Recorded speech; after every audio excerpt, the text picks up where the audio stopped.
Hello, my name is Katie and I'm Miss Mason's sister, and today I want to read to you about legendary leaders who shaped the world. Today in particular, I want to talk to you about Susan B. Anthony. This is a picture of Susan B. Anthony.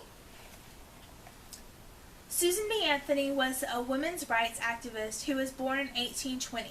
She is famous for the important part she played in the campaign for women's rights to vote and her efforts against slavery.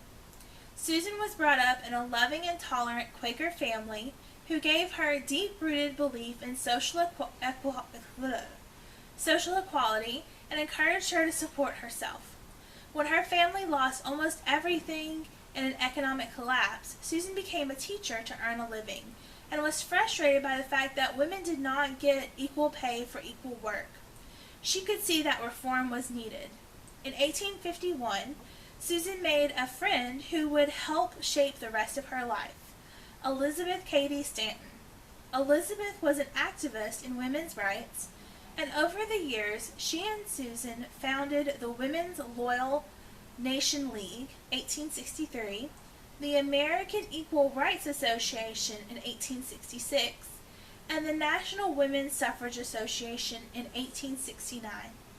They published a women's rights newspaper, The Revolution, and worked on a 6-volume work about the history of women's suffrage. Susan wanted the government to allow women to vote and to give them equal rights with men. She spoke out at conventions and meetings, but that was not enough.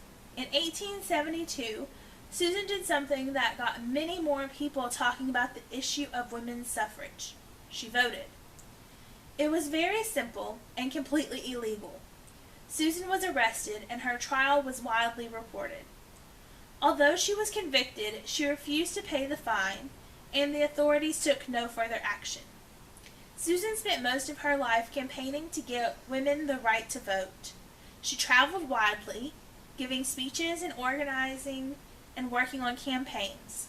She also played a part in creating the International Council of Women, and her 80th birthday was celebrated in the White House. In 1920, 14 years after Susan died, women were given the right to vote. She is remembered and celebrated for her part in that victory. And in 1979, she became the first woman to appear on an American coin. I hope you learned something new today, and I hope you have a great day. Bye!